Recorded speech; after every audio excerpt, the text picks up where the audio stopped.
We've all seen it. Heck, I've lived it. The messy social media messages, the public tea spilling, and the absolute embarrassment of finding out that your life is a lie through a Facebook post or an Instagram message that your spouse thought was hidden. What if it didn't have to be like that, though?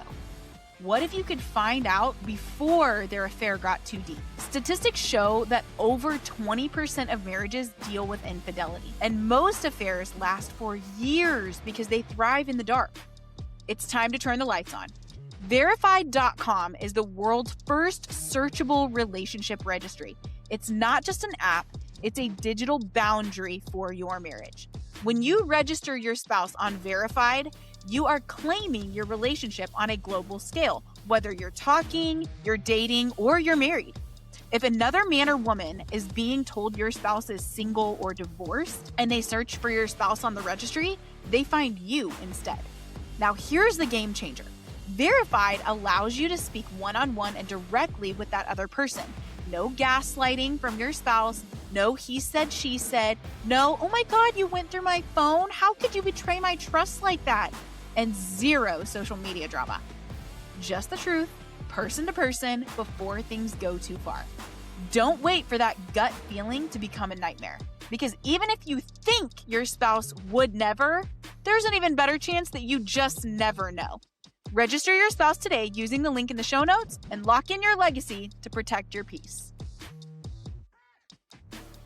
Marriage isn't supposed to feel like roommates, but it doesn't have to feel like a war either. Hi, I'm Kameran Alareqi, certified marriage coach and a relationship expert. Every week on Married and Connected, I bring you real talk, hard truths, and practical tools you can start using right away. Whether you've been married 2 years or 42, this is where you'll find hope, encouragement, and steps that actually work. So let's make your marriage feel good again, starting right now. Hi, welcome back to another episode of the Married and Connected podcast. I am Kameran Alareqi, your host. And today we are diving into a topic that I've experienced and that a lot of people that come to me for help have also experienced. It's something that happens quite frequently. And so we are going to talk about it. And that is the slow fade. The one that you wake up one day, maybe 5, 10, 20 years into marriage, and you realize you don't recognize the person in the mirror anymore. You're a great spouse, you're a dedicated parent, you're a reliable employee, but where did you go? When you think back to how you were in your 20s, or maybe just before or just after you started dating your spouse, and you liked certain things, you liked doing certain things, and now that's not who you are anymore. Where did that go? And your spouse may have even asked you, where did you go? Why are you're not the same person that you were when we were dating.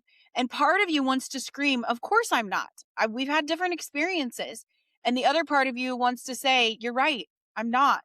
And I don't know what happened. Why do people say I lost myself during the divorce? Especially, you're going to hear that so much when your friends are getting a divorce or when you're talking to people that have been divorced or getting a divorce. They say, I just lost myself. I don't even recognize myself. I don't know who I am anymore. And when people reach the end of their marriage, they're often going to use that exact phrase. And it's not a cliche. That's the thing. It sounds really cliche and it's not. But research into identity fusion suggests that in long-term relationships, our self-schema becomes so intertwined with our partners that the I becomes an overlap. And that's not just the vocabulary that you're choosing to use when you get married of, well, we or us or our. It's because you're building an identity with this person. That's also why betrayal and infidelity is so hard, is that you have created this identity that is so intertwined with your partners that you truly don't have an identity outside of yourself anymore. And that's where relationships become codependent instead of interdependent. So when the relationship ends, it feels like an amputation of yourself. And people say they lost themselves. Kaylee Cuoco was talking today. I just saw a clip of her being on Drew Barrymore's show, and she was talking about how she felt like her soul had left her body. I can relate to that. I absolutely understand what she's saying, that when you get a divorce, you feel like it's almost worse than death.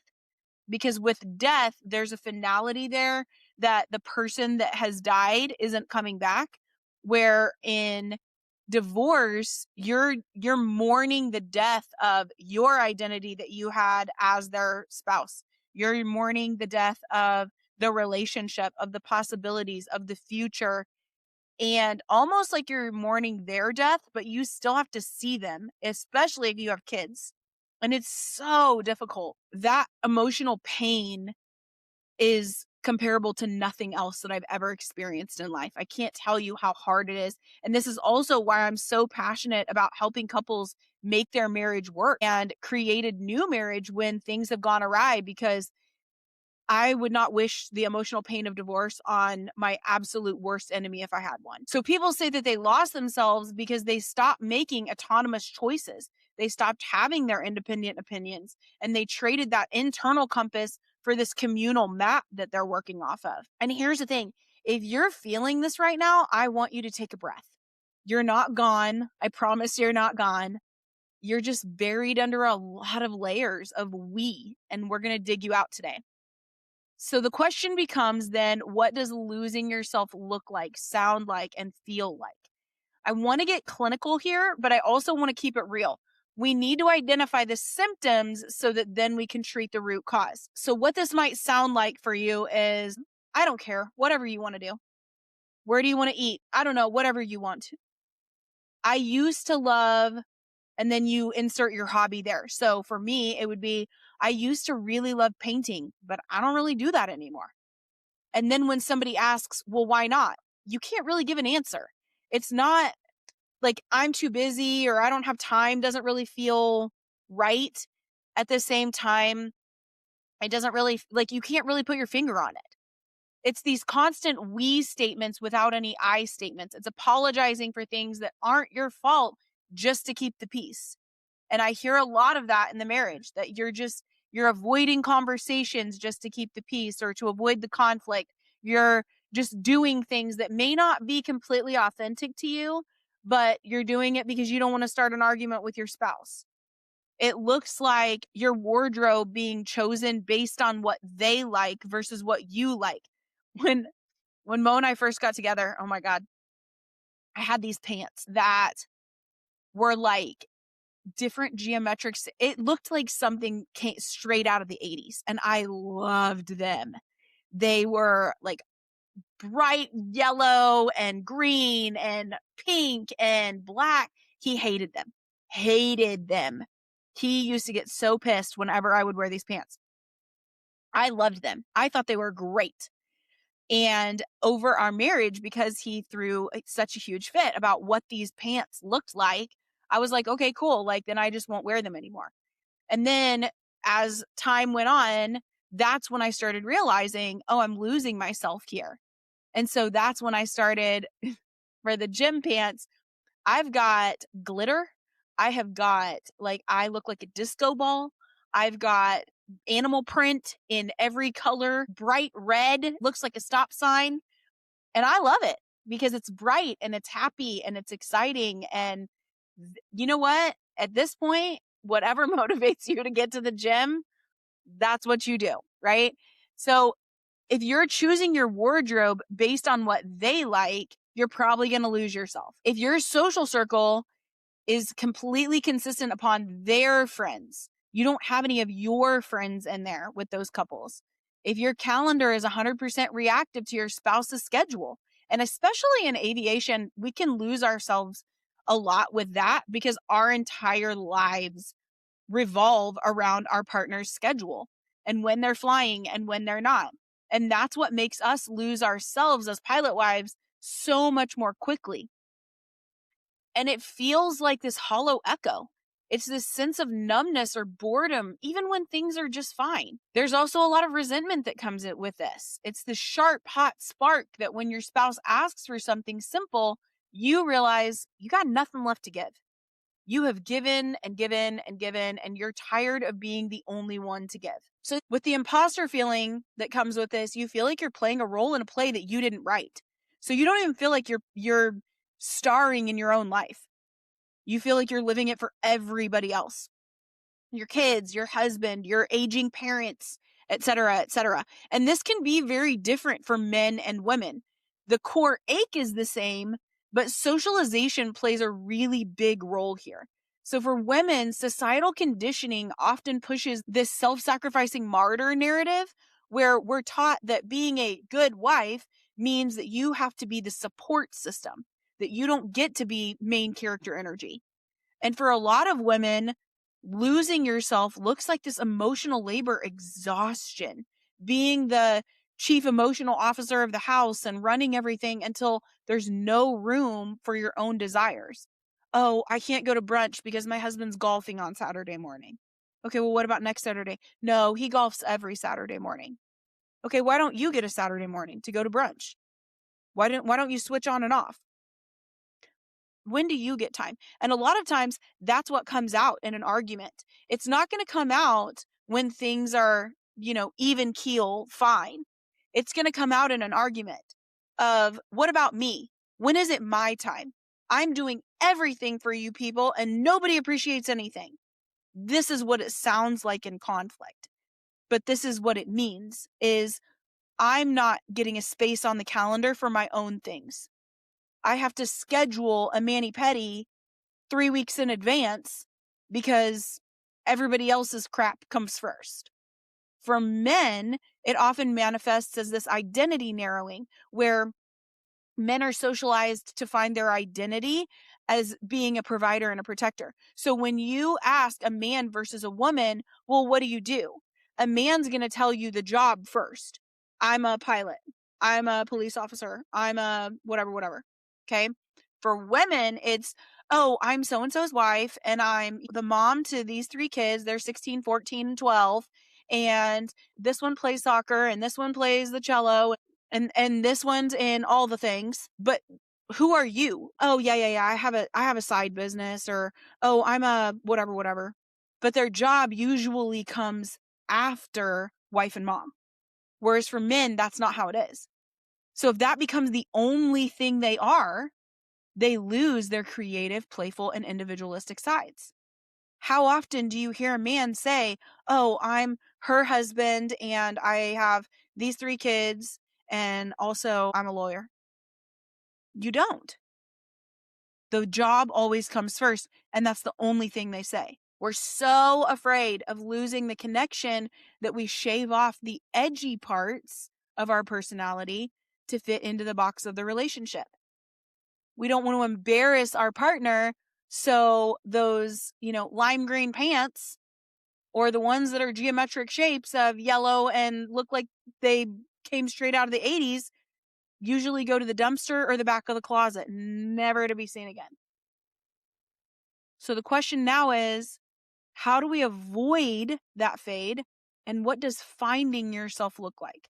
This is the how-to part of the episode because I absolutely loathe giving ideas and problems without also telling you how to fix it with a solution.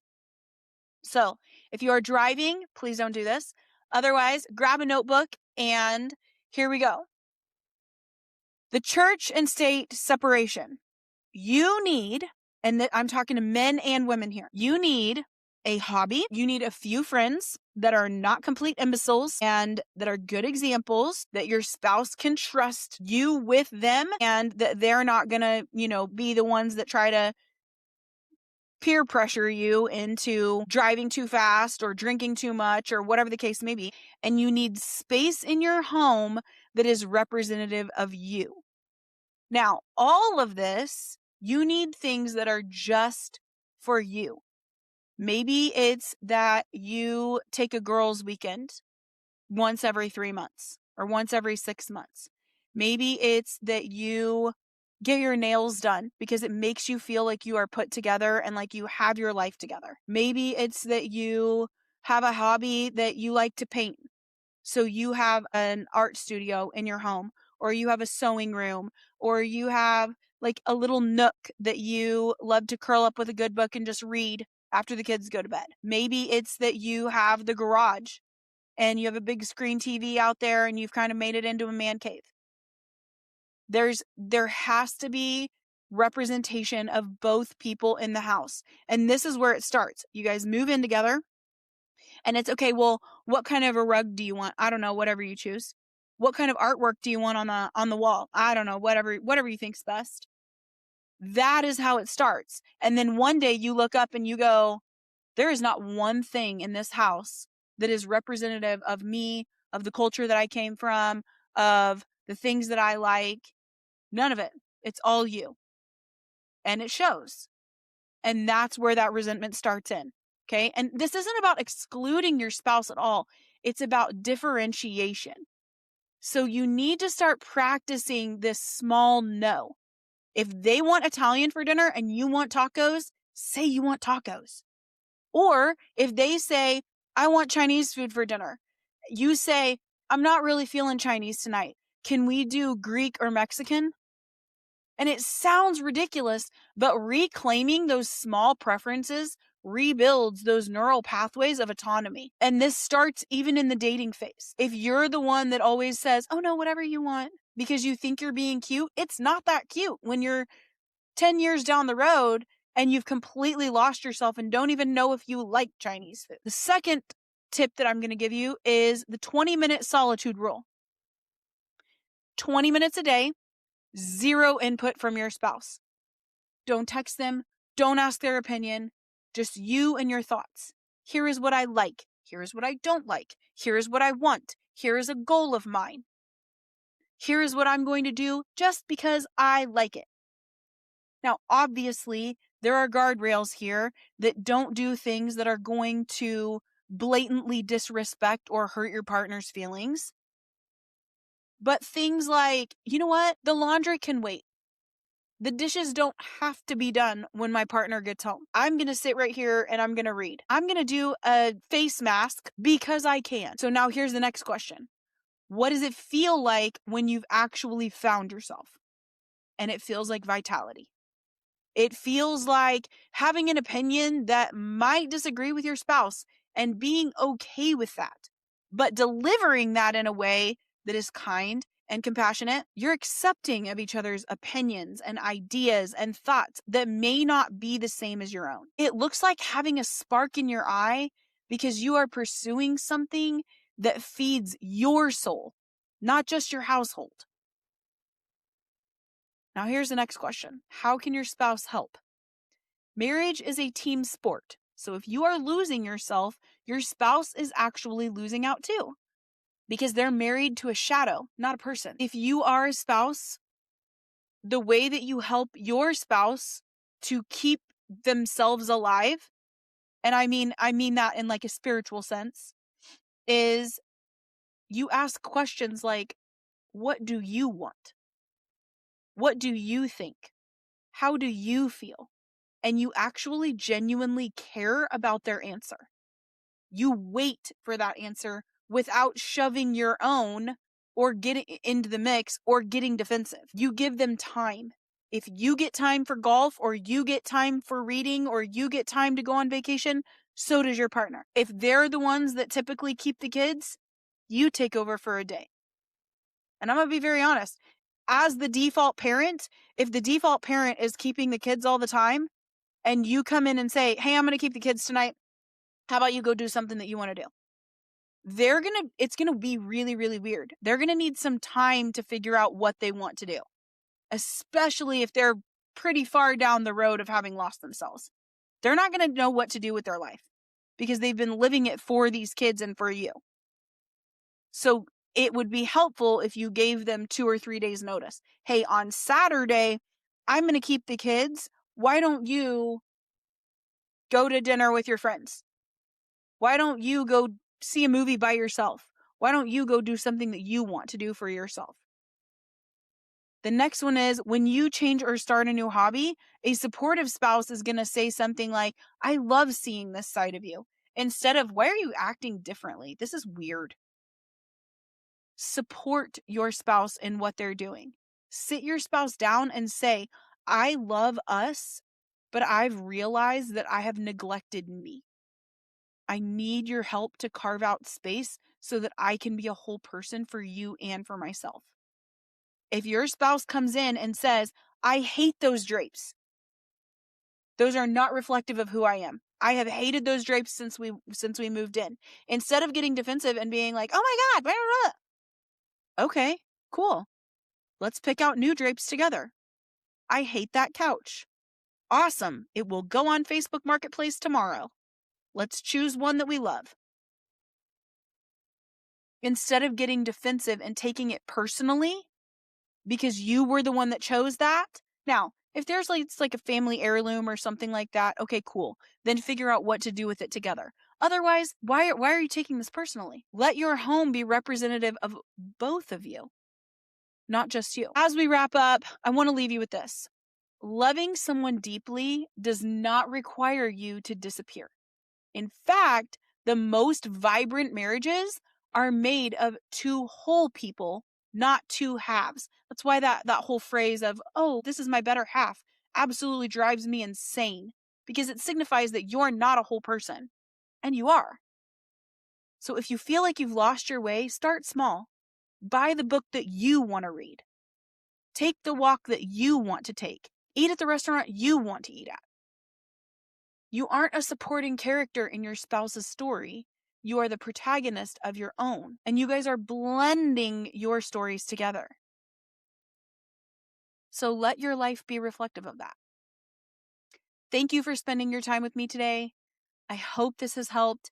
If you enjoyed the content today, please share it on socials. You can tag me at married.and.connected. And please consider leaving a review as well.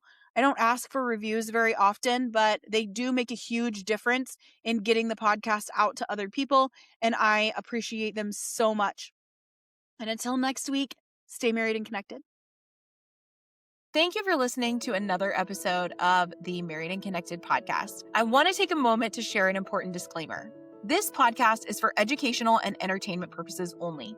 Now, while I am a certified marriage coach, I am not a licensed therapist, counselor, or medical professional. The information, opinions, and advice shared here are based on my experience, research, and expertise, but they are not a substitute for professional mental health, legal, or medical advice. Every relationship is unique, and what works for one couple may not work for another. If you're facing serious relationship struggles, mental health concerns, or other challenges, I encourage you to seek the guidance of a qualified professional. And by listening to this podcast, you agree that I, Kameran Alareqi, the Recognizing Potential Coaching brand, or the Married and Connected podcast are not responsible for any decisions that you make based on the content shared here. Your relationship, your choices, and your outcomes are ultimately in your hands.